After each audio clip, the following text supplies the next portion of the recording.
కదండి ఆంధ్రలో చాలా సౌండ్స్ ఉంటాయి. यहाँ पर तुम लोग को साइलेंट कर रहे हैं, आंध्रा में तुम लोग गलत बिहाव कर रहे हैं। అంత సౌండ్స్ చేస్తుంటే కూడా ఆ పాప పడుకున్న అమ్మాయి ఒక అమ్మాయి లేవడం లేదు. మేము అన్నాం ఇంత సౌండ్ చేస్తుంటే మేము లేకుండా రేపు 8 గంటలకు లేస్తుంది అని చెప్పారు.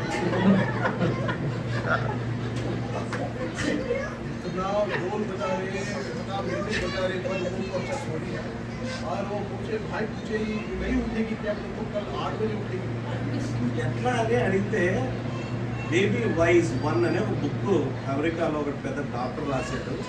దాని ప్రకారం మనము ఇండిపెండెంట్గా మన పిల్లల్ని పెంచితే చక్కగా నిద్రపోతారు. Everything will be predictable, almost everything అని దాంట్లో రాసి మాకు ఆ పుస్తకం ఇచ్చారు. సో మా పాపను ఆ పుస్తకం ప్రకారం పెంచారు.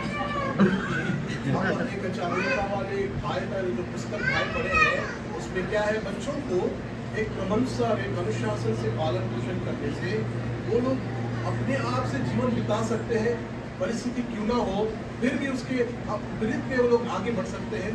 उस तरह हमारे बच्चों को भी ऐसी पालन पोषण किया।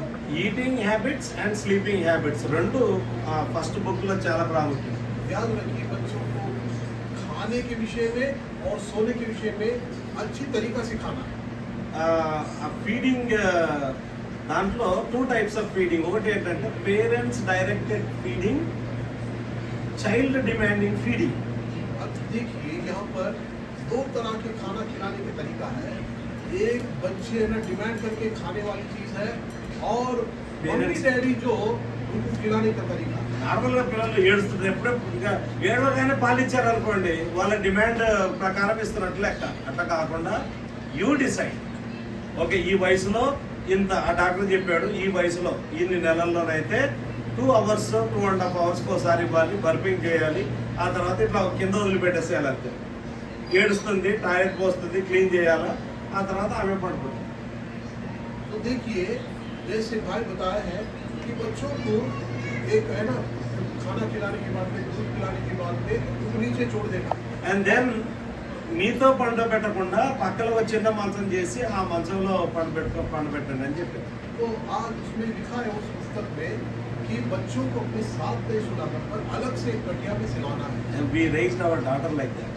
हम ऐसे अपनी बेटी को, నా భార్య అప్పుడు గాంధీ హాస్పిటల్లో సికింద్రాబాద్లో పనిచేస్తుంది. उस समय मेरी पत्नी सिकंदराबाद में काम कर रही थी।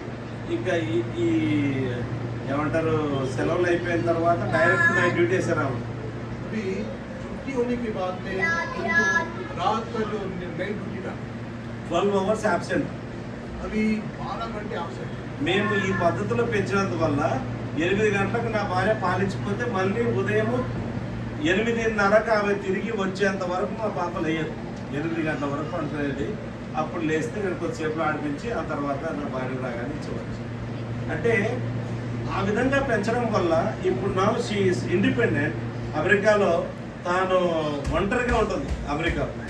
अब देखिए अभी भाई अपनी बेटी का इतना अच्छा पालन पोषण किए हैं कि रात में बहन अगर ड्यूटी में चले गई रात 8:30 बजे उनको सुलाते थे, बहन सुबह 8:30 बजे आते तक वो उठती नहीं थी। ऐसा पालन पोषण। దేవుని వాక్యంలో పిల్లలను కొమ్మలు అని రాయలేదు, మొక్కలు అని రాశారు. तो यहाँ पर बाइबल में बच्चे डालिया बोल के नहीं लिखा पर वो पौधे हैं। మొక్క అంటే ఇక్కడ ఒక మొక్క, ఇక్కడ ఒక మొక్క, కొమ్మలు కాదు.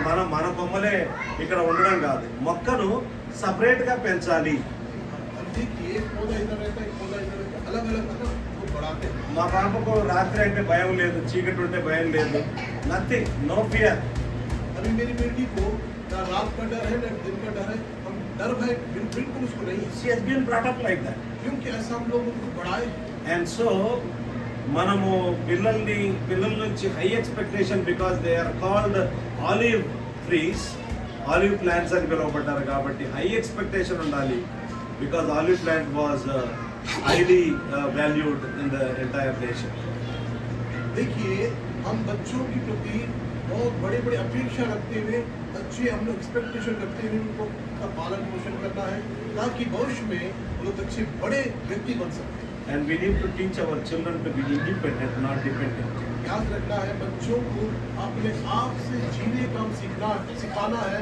वो हम लोग के ऊपर आधारित बड़े होने के बाद में आधार ऐसा नहीं रखना। దేవుని వాక్యాన్ని నేర్పించాలి, but we need to teach them, make them separate. వాళ్ళు సెపరేట్ సాప్లింగ్స్ వాళ్ళను నీరు పోసి పెంచి సపరేట్ మొక్కగా చేసి దేవుని కోసం ఒంటరిగా ఎక్కడున్నా కానీ దేవుని కోసం నిలబడేటట్టుగా మనం పెంచాలి. ऐसा उनका पालन पोषण करना है कि उनका पलना बढ़ना ऐसा रहना प्रयोग कि वो चाहे दूसरे देश में रहे कहीं भी रहे वो लोग अच्छे अपने आप से पैर पे खड़े रहना ऐसा करना होगा. Let us summarize what we have learned now. अभी हम जो बातें सीखे उसको हम लोग एक बार याद करें. Number one, we have to be good people. पहली बार हम अच्छे माता पिता हैं. We have to love God. हम लोग प्रभु से बहुत प्यार करते हैं. We have to set example. हम लोग उदाहरण बन के रहते We हैं. have to love God fervently. हम लोग प्रभु से बहुत गहरे से प्रेम करते हैं. And then we have to teach our children. वो प्यार हम बच्चों को Teach सिखाना, them the word of God. बच्चों को सिखाना Expect great things from your children. और आपके बच्चों से बड़ी बड़ी अपेक्षा करना पड़ेगा. Make them independent people. उसको अलग अलग बड़े ऐसे Wherever they are, they must be able to stand for God. वो कहीं भी रहे प्रभु के लिए खड़ा रहे. May the Lord bless His word for us this evening. प्रभु इस वचन पर आशीष दे. हम लोग प्रार्थना करें.